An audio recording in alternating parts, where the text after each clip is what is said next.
Tersangkut di semak-semak, jenazah Rusmiati korban hanyut di Sungai Macak, Oku Timur ditemukan 1,5 km dari jembatan bambu. Jenazah Rusmiati akhirnya ditemukan tim BPBD Oku Timur bersama Basarnas sekitar pukul 7.10 waktu Indonesia Barat pada Senin 8 November 2021.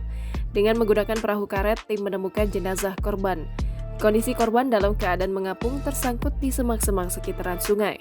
Diketahui pencarian korban dilakukan sejak 2 hari yang lalu, namun sempat terhenti tadi malam.